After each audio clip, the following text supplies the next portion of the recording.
It's a pleasure to be moderating this last panel with, and getting to put all of these fine people on the other side for a change. I'll just go down and give a brief introduction, though you have the introductions in the little brochure that's floating around. Dhanya, career journalist, founder alongside Chitra and others of a digital media platform. Look forward to hearing more about it.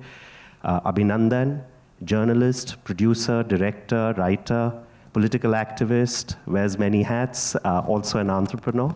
So look forward to talking about that and putting you on the spot. Rohin, the business journalist amongst this panel, tech entrepreneur prior to setting up the Ken, also a journalist briefly at Forbes, and an IIM Calcutta graduate as well. So at least you sort of thought about probably business at some point in time. Samir, ex-McKinsey consultant, ran ACK Media for some years before he exited that and then set up Scroll.in, which is, again, a digital media platform, and we can perhaps talk a little bit about the difference in models. And then on the far right, I didn't put him there. My far right is Prasanna, who is co-founder and CEO of the Swarajya magazine, perhaps the oldest of the media ventures here, of course, relaunched in 2014. So we look forward to hearing about that journey as well. Let me quickly start by asking all of our panelists to tell us a little more about why they actually decided from their various careers to launch into what is effectively a trying business at any point in time, and especially today with what's happening in the world, perhaps more trying than it has been in the past. Prasanna, can we start with you? Was 2014 chosen for a particular reason? No. In my personal case, it's a combination of factors. So one was, of course, at some point of time, I was working in the IT industry largely for 15 years.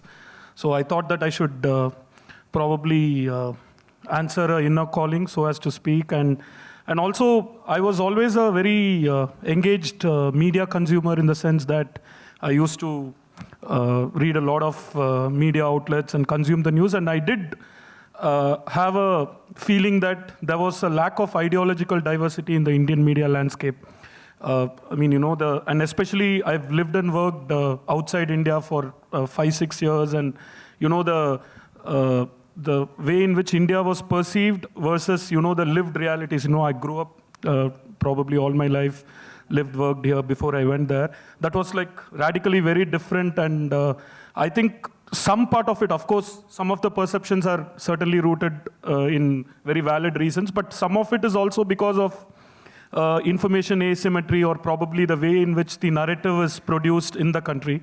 So I thought, there is a vacuum, and probably there is an opportunity to set up a platform that could address this, actually. So in a way, it is a quasi-ideological, and also I wanted to do something which kind of, creates an institution legacy kind of a thing. So this was the personal motivation. And of course, in the process of creating a journalistic platform, if money comes the way, it's good. Samir? Yeah, it's the same thing. My journey is a little bit different, but starting point was similar in that I used to work in New York media quite a bit, and I felt that there was a gap in India in terms of the quality of things we get. Like any person who's not a journalist, the first idea that they get if you're in the US and consuming US media is, why don't we have our New Yorker? That was my first stupid starting point. That was almost 12-15 years ago. And it so happened that I connected with Naresh Fernandez at the time. This was like 6 years before we started. And so the starting point really was, there isn't a quality voice of reason. So we started with that as the idea. Can we look at evidence-based, objective, way of covering the news? And the second very big part, if not equal, maybe slightly higher, was how can we cover culture as if it matters? So there is, and since we are in Bombay, and since Naresh Fernandez also has that background, it was something our pompous little tagline for Twitter, which is not there anymore in the early days, was the news that matters and the things that make life worth living. So those were our sort of motivations to try and create this platform that covers the news that matters, but also culture in a way that is not covered by the mainstream. So we started, for example, in the early days with our oldest column is on Indian classical music that Anish Pradhan writes. So that was the idea. We felt there was a gap, like any entrepreneurial venture. Rohin? Thanks. I and 3 of my co-founders, we started the Ken in 2016. We were 3 out of the 4 of us were former business journalists. And we started it because we felt, both as business journalists and as business news consumers, that there was a crisis of relevance for business news. People just didn't read it, and it had become increasingly investor-focused, or like you're reading it. So people had a very different image of pink, newspapers, right? So it talks down to you. It assumes you know everything. There are no stories. We wanted to essentially get back to that, saying that, look, people are not going to read business news unless you make it interesting and insightful. And you can't do that if you try to play by the same book, which is essentially launch another newspaper. So we decided to just launch the Ken as a subscription platform that just offers one single story a day, so that we could focus on telling a great story and leaving our subscribers with insights. We've stayed largely true to that from the time we launched in 2016. Abhinandan, was it that Arvind didn't give you a ticket? No, it was, since I'm an Indian, मैंने कहा सब कर रहे हैं हम भी कर लेते हैं. No, it was actually, I was a journalist for actually just 4 years, from the year 1994, 95 to 99, when I used to work in News Track, and then which became Aaj Tak. And then I quit my job when I was 24 and set up a production house. So I haven't been a journalist since then. And that production house, with God's grace and my mother's blessings, did fairly well. And but I used to write a political satire show called Gustakhi Maaf. I was still connected to the news, and I was politically engaged. I was activist-y. I was on the RTI space. In 2002, I was working with Arvind Kejriwal, as you pointed out. So, and my former boss, Madhu, who in my view is one of the finest news professionals I've ever encountered, and I've worked with, and I know the kind of, courage she used to demonstrate. She used to say, "Yaar, what's with news? Let's do something." So we said, let's do a show which critiques the news. And it started off with that idea, and we took it to every channel. And we had acquaintances and friends, because it is a very cliquey place, and I agree it's this similar thinking. But nobody wanted to do a show where we trash our own. So we said, this is very tragic, but by then internet penetration had become 8-9%. So we said, okay, let's start a news critique portal. While news talks about politicians and industry and this, we should talk about the news and that space. So that's where we started. It was a passion project, and it didn't require much because we already had a production house. We had office space, we had editors, so it was a passion project on the side. But after a year and a half, a lot of people noticed it. It was a completely empty space. So we said, okay, let's do this a little more seriously. Then we said, let's start reporting, and not just report on the news. And then a whole bunch of things that we thought were holes, like the revenue model was all wrong. I believe, of the news. The whole sense of a platform being ideological as opposed to individuals being ideological was wrong. We said, we can create a place which is you to come in. You don't have to believe what I believe or X believes. So there are many such things. We said, let's try that. And we got noticed, we got a couple of awards, so then it became a full-time thing. But when it started out, it was, let's kar lete hain. Ye bhi dekh lete hain. Or was it to go from the small screen to the big screen? No pun intended. Small Screen was the name of his production house, which he used to run. It's still around. Yeah, it's still around. My partners run it, Rupak and Prashant. Dhanya? So I wish I had a much more inspirational story to tell, or rather that I had tweaked my story before itself, but sadly no. I work with television with The Nation Wants to Know for 8 years. and I didn't want to know anymore. I mean, I had a good run there, but I was pretty sure I didn't want to go back to television, which is basically standing outside people's houses on the roads for hours, waiting for sound bites. And I was getting offers, and there was a lot of pressure to just start on a job. Everyone's like, you're sitting at home, go join a job, because I was South India Bureau Chief of Times Now when I quit. So everyone said, get a job, get a job. And I incidentally met Chitra Subramaniam because there was some news around Bofors at that time. So she said, try start something on your own. I can also be part of it. At that time, I was under the impression that the World Wide Web is free, that you can just put whatever you want there, and the moment you say Dhanya Rajendran is putting it there, or Chitra is putting, millions of people immediately come and read it. So I was under the false impression. And so I had some money, some savings, and I decided I wanted to start a website. And I had no clue how websites function. The only website I've ever checked till then was First Post, maybe 5-6 times. That's it. So then I decided, how do I start a website? And then someone said, check Huffington Post, they are an aggregator. I have no clue what an aggregator is, and I realized that's not a bad idea, because in my mind, I always knew that when I was South India Bureau Chief of Times Now, one thing which really disturbed me is that I was more a marketing agent than a reporter, because I had to market my story to a person sitting in Delhi or Bombay and tell them why the story from Bangalore or Chennai was relevant and why it should be on the 6, it should be one among the 6 stories the channel covered every single day. So I knew that, okay, I'll start an aggregator which will aggregate South India stories. So I started with one intern and one more person. I think the first 1 year we were pretty clueless as to what we were doing. And slowly the idea formed that we should have more reporting, that we should have more reporters on the ground. And the last 4 years have been quite a learning experience. So, you said you were marketing your stories internally. So you went from marketing stories to now marketing ventures, because setting up a venture entails raising capital, either from friends and family or from professional investors or what have you. So do you find that you just swapped one role for the other and you're still marketing at some level? Yes.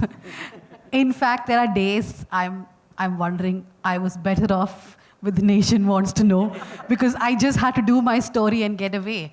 And I had no other burdens. Here, I have to figure out if people are reading the site. Okay, I mean, I don't worry too much about advertising because our roles are very demarcated. I mean, I don't worry about that, but still, if the site doesn't do well, then there is no revenue, right? So one of the big things about being an entrepreneur, setting up a venture, any venture, is that you suddenly become responsible for a whole team and their livelihood and their jobs and meeting salary and payroll. I mean, it's very different from somebody handing you a mic and you expressing an opinion, however forcefully that might be.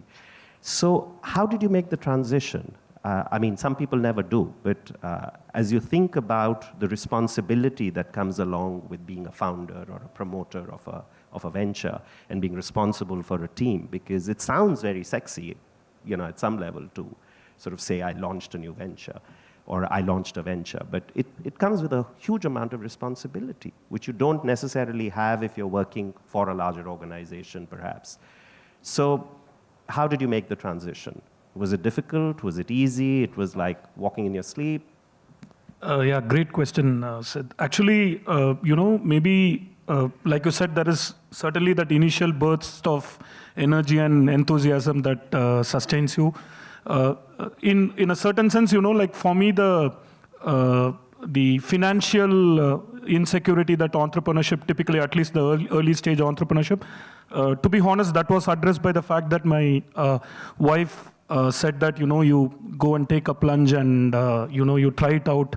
And that was a major source of support. But in terms of, the fully equipped to handle entrepreneurship in terms of, rising capital, employee relationship, especially someone like me, all life been largely individual contributor in the consulting space. So I've never had this, a team management or, engaging with the larger ecosystem. And of course, despite my business education background, in terms of understanding enterprise related metrics and all that, that was a bit of a challenge. So, of course, I think there's a learning curve, a steep learning curve, but honestly, if, if I had plunged to an entrepreneurship and given a second chance to do it right, maybe some bit of preparation in terms of what it entails, in terms of the commitments, in terms of the discipline, the daily discipline, which is much more important, because entrepreneurs, we tend to be consumed too much about the product that we create or the platform that we create without being mindful of the fact that there are multiple stakeholders in the entire process who need to be taken care of. So those kind of preparatory prerequisites is something that I would have certainly imbibed before plunging into it. But eventually it's a steep learning curve and there was a cost to it, but somehow you get there. Dhanya, you want to add to that? So the question you asked, I have 40 people who work with me. So it is definitely challenging. I mean, every day I think that we have to keep continuing with the project because there are people whose jobs are dependent on the website, right? So personally, I've always been a journalist. I do not even categorize myself as an entrepreneur. I mean, I've had this conversation with all the people in this panel many times that I could not even figure out this whole thing of how to bring ads, how to bring revenue. So I clearly stayed as the journalist in the organization. And I have another person, the CEO of the company, who looks after everything else. But people keep advising me that, look, no, at some point of time, you also have to be an entrepreneur. Like, you have to figure out what is your revenue model. You have to get engaged more into that. But personally, I've never been able to do that. It's a big impediment for me. I guess not for you. Well, in my case, Newslaundry wasn't my first entrepreneurial venture. That was small screen. And, as Prasanna says, a lot of business jargon doesn't actually take into account the most important thing that an entrepreneur needs is support of the family. And it's not just financial support. It's just that if you fail, let's say, dallu aa gaye, you will not be treated like a jackass. So I think that is a very important aspect of entrepreneurship. In fact, there's a fantastic article I just read, which I reposted after the recent suicide, of the emotional price of entrepreneurship and the kind of stresses that go on. So yes, there are times that are very difficult. And luckily, we grew organically. In the beginning, it wasn't, with investment, we grew from 2 people, Prashant and me, to about 50 people. So like first we had 2, then 4, then 8, then 10, and that's how we grew. And along the way, we took money from my sister, from Prashant's wife, and wives are that's one reason I should have got married. Most expensive capital to take, friends and The family. CEO in my case is the husband, and who obviously put all the money. You can get money. But that actually helped me. So Newslaundry wasn't this brand new entrepreneurial venture, but I don't regret it in spite of the stresses because where I was working, the complexion, the character of that organization changed. I used to work under Madhu, Newstrack, and satellite channels came in, a daily bureau came in. So news actually changed overnight when I was a journalist. From 8 to 28-minute stories, we had to do 90-second stories. So I'm 100% sure. I was so miserable for that 1 year when I was reporting for Aaj Tak. I'd rather fail here than work there. Rohin, if the Ken was writing an article on the Ken, financial discipline and building out a business. So to your question, how did the change come about paying salaries and being an entrepreneur? This was my second venture, and the first one failed. And it's good that it failed because it taught us a lot of lessons. We were also lucky because fairly early on we were able to raise angel funding. Plus we launched with a revenue model from day one. Plus, unlike most of my colleagues here who actually have very ambitious and wide-spanning coverage across multiple sectors and large newsrooms and stuff like that, we decided to just do one story a day. Therefore, we could keep our costs in check. So I think we lucked out in that sense, and that allowed us to, as the saying goes, grow as much as you could afford, and then so I think we are lucky. So entrepreneurship is a lonely journey, right? And you were all, except Samir perhaps, in less so, been blessed to have co-founders or, folks that you set up your companies with. How has that journey been? It's like I have a partner in my business and he jokes he's married, I'm not, that I have to spouses, right? One at home and one at work. And it can be difficult at times. So it's a blessing, but it can also be a drag sometimes when objectives differ or vision for the business, and especially in news where ideology, I guess, plays a little bit of a role. So what has your journey been? I mean, are you better? Obviously, many of your co-founders are in the audience. You can't say anything else but say that it's been great. But talk to us about setting up a business with someone else as opposed to doing it yourself. So in my case, a little bit of addressing of the earlier thing. For me, the bigger challenge really and which is for all of us, is that we have to deal with 3 different creative cultures. There's the culture of the newsroom and reporting. There's the culture of the brands and advertising business. In our case, we make our own ads and so on, so that has its own. And there's the technology part of it, which is just as critical, at least for the way Scroll is set up. And so if I look at my co-founder, Naresh, he has pretty much been driving the editorial thing. There are lots of, on the advertising, it was very easy. It's a clear line. There is no, but on technology is always the biggest question as to what are the priorities, what should we be doing next. But overall, I think it's one of the easier things to manage. I feel in a rightly set up media company, there's a clear dividing line between editorial and commercial. To me, the meeting point really is what is the product, what is going to happen, and that has lots of different voices. And the hardest thing is to get everybody to understand that. To take a live example, one of the big things that we have done recently is we have rolled out comments 5 years after we started, right? And we have a certain view of it and why we have done it now. But to get the brand part, the tech part, and the edit part to agree on what we are doing was hard, because comments is such an old thing. To really reinvent it requires everybody to think. So for me, the hardest part is the 3 very different cultures. To bring them together in a constructive way is hard. I'm going to open it to the audience, but one last question to you, and this is the question between ideology and running a business effectively, which is something that becomes so pronounced in the media business effectively. You've talked about divorcing the role effectively, or what used to be classically a publisher and an editor, right? But many of you haven't, for all practical purposes. Yeah. You are influencing. You're being the publisher and the editor. And is that something that you really should be doing, you think? Given that you use your own pulpits to attack other people. Actually, or doing exactly that. Yeah, maybe I was trying to get Dhanya to, because she's just sitting quietly. She's not just... No, please continue. By definition, the media platform that we co-found with my colleagues, had a certain declared ideological position in terms of, economics, in terms of how we view history, philosophy.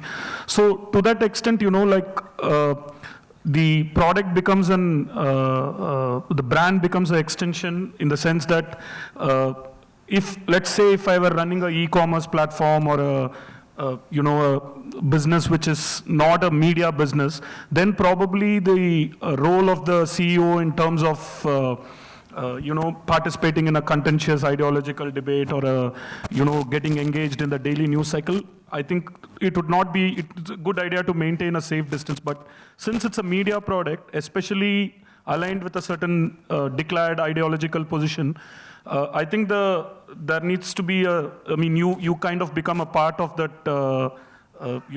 spreading that so worldview. That might be the case in an editorial magazine or an editorial article, but when you're reporting news, right? News is not editorial. News should be factual. Yeah, of course, our mix is we are more towards opinions, commentaries, and less towards, reporting the daily news. So to that extent, the way in which the product is envisaged is slightly different, but your larger point, I get it, that if you're, say, in the news space, of course, you need to have certain, especially if you're in the corporate leadership, maybe there is a, need to be little restrained in terms of the participating in the narrative Dhanya, does the dining room conversation become difficult between the publisher and the editor, effectively?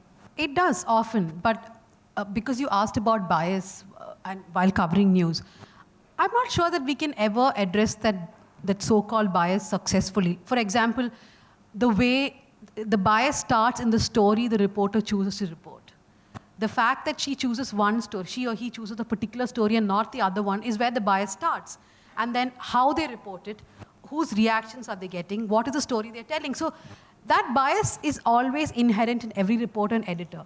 Now, the problem is, like, for example, in my organization, we focus more on gender-related issues than anything else. So if there was someone in the organization who thought diagonally opposite to what a lot of us agree, then what happens? So we've never had that issue till now, but I don't know if someone joins our newsroom who does not agree with a single thing that is said in the newsroom, then what happens? But I don't believe that there is any way that you can address the bias fully, because humans are inherently biased. And from the way they choose their stories to how they write it to how they put it out, that bias is going to be there. As an editor, you can only minimize that bias, but you cannot get away from it fully. There's no doubt about it. Abhinandan? You know, I agree with Dhanya, and actually when we started Newslaundry, I had written a vision statement sort of. For the first part of your question, I've had very strong editors, so my individual opinion can influence it just that much, because Madhu is no pushover. She used to be my boss, I used to report to her, and in some sense still is. So she has founded India Today, she has founded TV Today. So, and then I have, Raman Kripal, who's one of the finest investigative journalists in the country.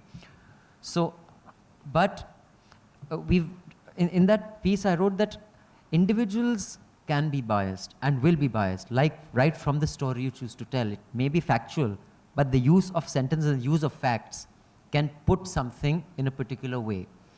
But I think organizations should compensate for that, and organizationally, one should attempt to have all hues represented. So I personally, in that you'll read, I'm against the concept of side edits, a nameless edit. Like, Hindustan Times has our take. I don't believe a room full of intelligent people should have our take. There should be my take, there should be her take. So if every journalist there says, yeah, that's our take, I think that's inherently flawed, which is why no piece that has even the slightest opinion can go without a name on Newslaundry. I said, you put a name on it. And if you want to disagree with me, so I've had my colleagues disagree with me as a rebuttal to an opinion piece I may have written. So we like to encourage that. So organizationally, we would like to have a big tent with all hues demonstrated. The only basic human values are the ones that I established. Don't kill people, don't poke people in the eye, don't burn people because they're different religion, color, race. But now this is the thing. Today, even those arguments are being reopened. So I think this whole thing of remaining ideological free is becoming a lot more difficult, because the most basic human values are being questioned today. So debates that we thought were settled are no longer settled. They were settled in your mind. In my mind, they were, yeah, exactly. Samir? Yeah, no, I was going to say, since I'm the non-journalist and from a publisher point of view, I'd agree with Abhinandan about I wouldn't call it the organization as much as the news feed that you are putting out. I also think that because journalists, I almost feel, are too much on the defensive about what they do. I don't think Dhanya's feed is biased, for example, right? I read her, and I think I would push all of them to sort of be more aggressive in stating that there is 100 years of history of trying to be objective. Nobody is objective, that I get, but that's not the starting point. Or that is just the starting point. In order to fix this, we have had a dominant design where you have something called reporting, where you try not to be. Yes, at some philosophical level, what you choose to report, but even that, I think you're sort of handicapping yourself too much relative to other professions and other places where there needs to be balance. Journalism has a record and a history of trying to do this. So first there is reporting, there's analysis, there's opinions, there are unsigned edits. And one of the reasons this is happening, besides the fact that journalism itself overall is under attack as being biased, is also the nature of the internet. Because on the internet, it's very hard to know. You're going to read not on Scroll's feed or her feed to know everything she has done or his. You would read it in, among your Facebook or Twitter feed, right? And I think the push should be not to cede the ground that journalism can be objective. So that's my only difference. My thing is that, and it can be objective in two different ways. One is what Abhinandan said, that your mix of things tries to be as big a tent. You'll not be perfect, nobody is. And at the same time also making the clear distinction between what is reporting, opinions and analysis. We'll open it up to the audience. Questions? The lady in the blue sari. Can you just introduce yourself as well? Just say your name and Sure, where you're I'm from. Vasanthi Hariprakash. I'm from Bangalore. Radio and television was my past, and now in the journey to being among one of where some of you are. Now, I have founded a media startup called Pickle Jar. This was about 2 years back. And we reported on the Lok Sabha elections and the Karnataka Assembly elections in a model where I was so annoyed with the mainstream media, the way it was covering Karnataka. And so, via road trip, and this was an 18-day road trip, a 3,000-kilometer exercise, where I was reporting in Kannada, Tamil, and Malayalam. Now, within the team, it was an 18-member team, which was a project-based approach, because we needed research on elections and all that. Now, people said that it's being received well by those of people who are watching us. Sorry, I'm going to cut you off. Is there a question in there? Yes, there's a question. Rather than a commentary? Yes, there is. It is not. Now, and that's a question which has not been addressed by you, which is why I want to bring it up. We thought whether should we be a production house or a news portal. We keep reading about layoffs, the struggles that entrepreneurs face. That has not been yet covered, and I thought I should bring it up because for us it was like, do we hire talent? Do we just take talent freelance only for this project? I want you to just tell whoever can address it. Now, how brutal is the marketplace out there in being a portal? How do you acquire and retain talent? And for freelancers particularly, because there are a lot of media people who have either been laid off or are taking a break, and who ask even a small entity like Pickle Jar saying, can you engage us? And we cannot afford. What's your answer? You should have your pick of talent is the question. Do you? I don't know. The question that you ask is fairly complex. You're essentially saying, how do I launch a portal? And so I can only answer from my limited point of view. So there are multiple issues, right? So first, if you're going after a large anonymous set of readers, they will not pay for news, right? So that's where fundamentally the first problem comes in. That if you don't know who you're selling to, and there's nothing wrong with selling. If you have a product and the product is journalism, you have to sell it. If you don't know who you're selling to, and so in large cases, that's where it fails. That's failure point number one. And that leads to the failure point number two, which is there is often no business model. Business models often come as an afterthought. That let's just put out a great story, and then revenues and advertisers will find us, right? And then that leads to the third failure point, which you're mentioning, which is essentially the inability to therefore pay salaries, which is nothing but the inability to have a business model. So to address that, essentially you need to reverse that and say that who's going to be willing. I'm sorry, I haven't seen the project that you put out. I know Malayalam, I know Kannada, but I cannot read any of those, so I have not seen it. But okay, all right. So I don't have a TV. I don't watch social media. I'm so sorry. But the point is that right from get-go, you have to really ask the question that this is going to be, it sounds like an expensive exercise, right? And perhaps you got someone to fund you for that. But how do you sustain it afterwards? Who's going to pay for it? I think those questions are typically pushed, and most journalists they like to push it out because those are uncomfortable questions. And like Dhanya said, and I completely commiserate with her, saying that as journalists, you just want to tell a great story. You don't want to bother with things like, I need to have an ad sales team, I need to go raise money, I need to pay salaries. So, problem just kind of... And there is no one model that works. For example, where he started off, he said, first you need to understand who your readers are going to be. And then obviously you have a revenue model. I'm someone who started without that plan one. I didn't know who my readers are going to be. But I had a financial backup. So what would have happened to me if I didn't have someone who was ready to give me money for the first 1.5 years, even if my project flopped? It's just pure luck that I did have that financial support. And then somehow the project kicked, and then I could get external funding.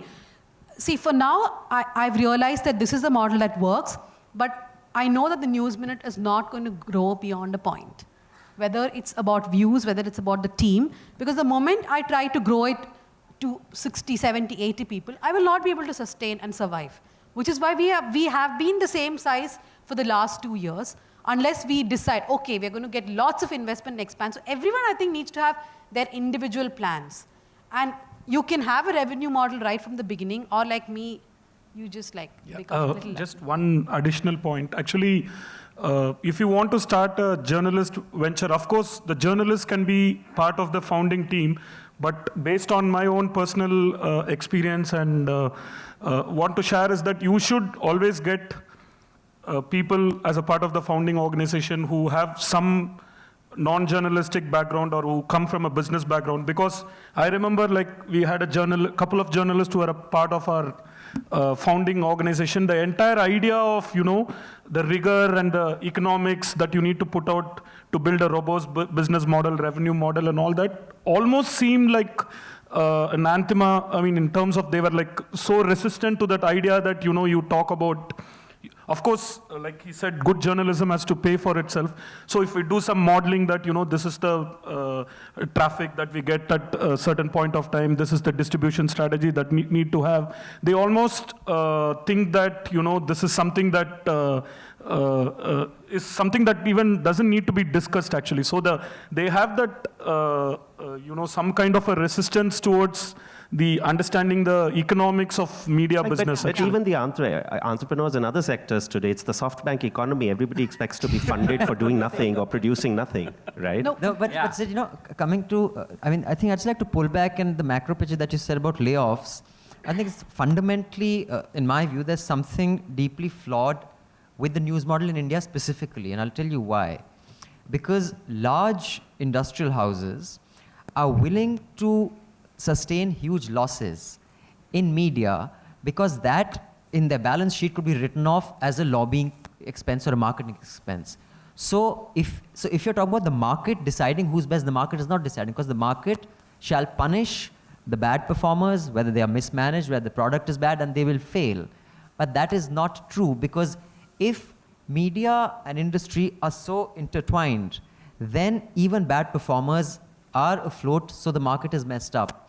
Which is why I personally believe the internet is actually the best time for news. And that's one of the reasons that I actually stepped down from the directorship of Small Screen and started doing Newslaundry full time, is that I understand the doom and gloom, and that's a technological kind of bump we've hit.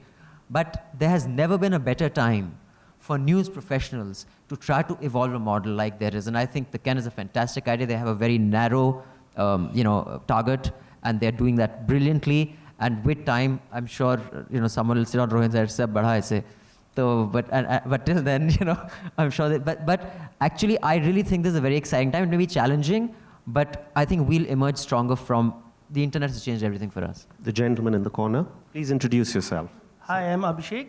I have recently started a local business journal. I send a weekly newsletter, but I don't want to talk about news because you have shared enough.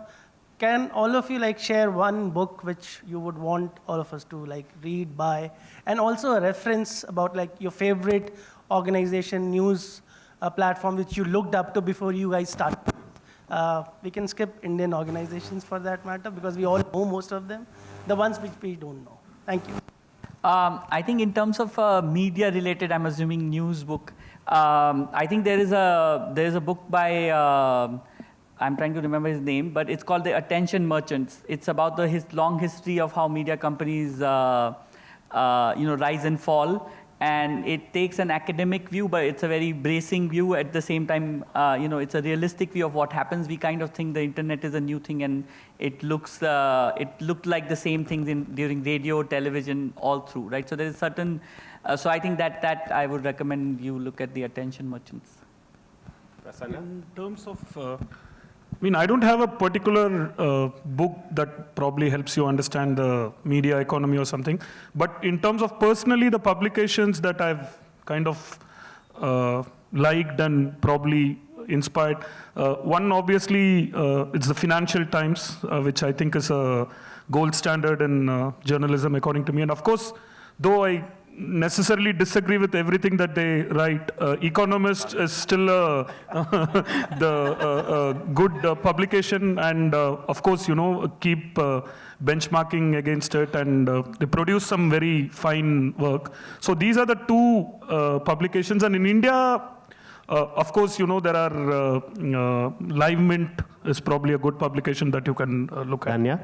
I think the Atlantic, Live Mint.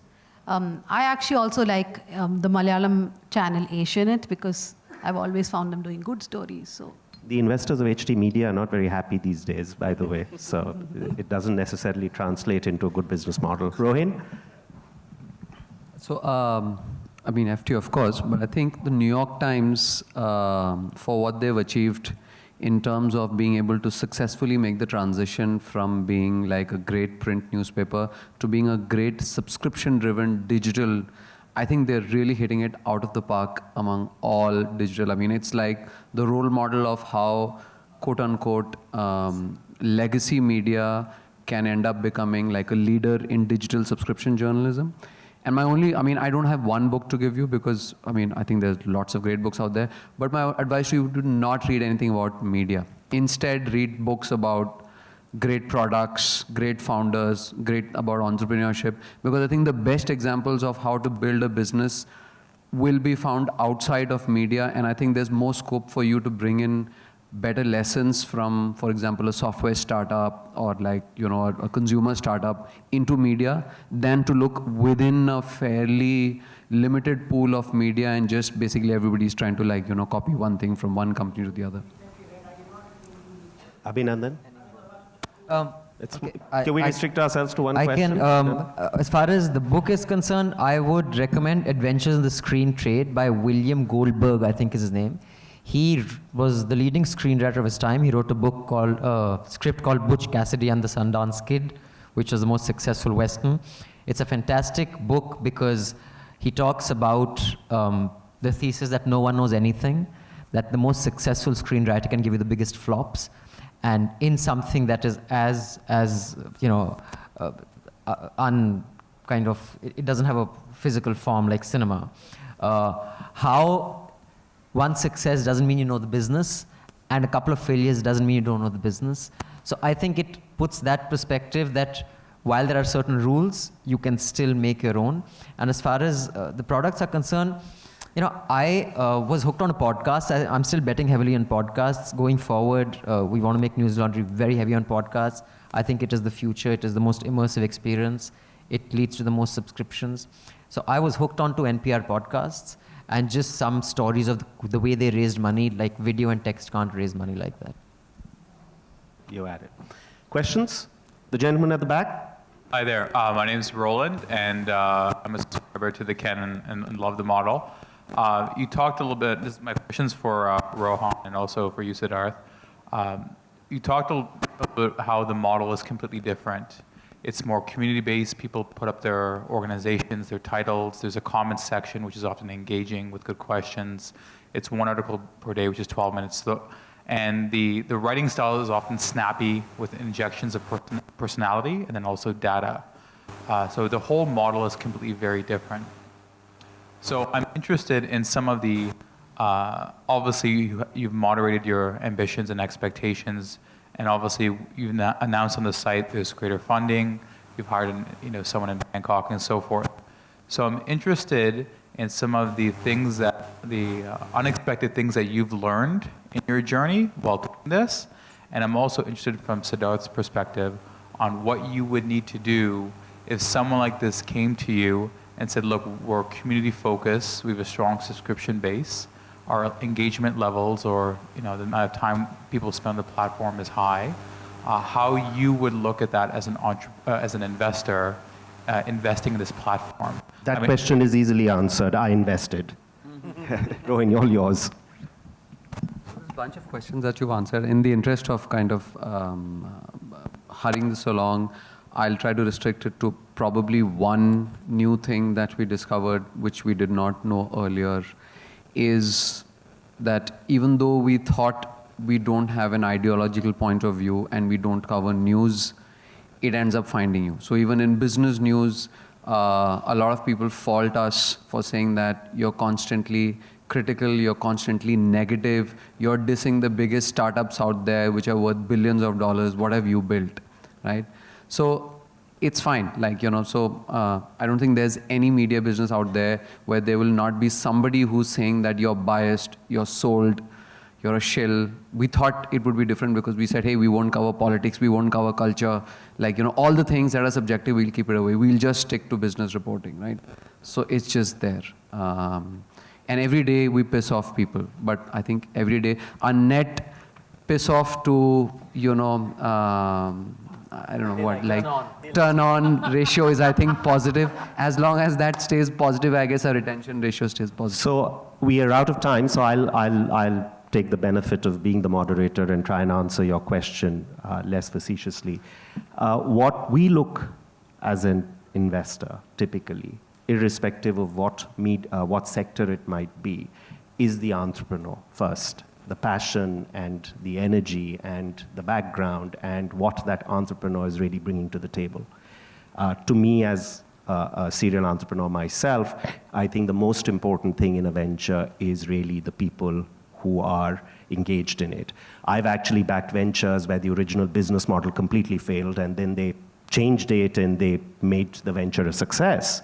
So really the passion and creativity and energy of entrepreneurs is what we primarily look for, and then obviously it needs a business model behind it, and it needs people who can take not just criticism but feedback and act on it. And as I said, it's a lonely journey. It's not easy.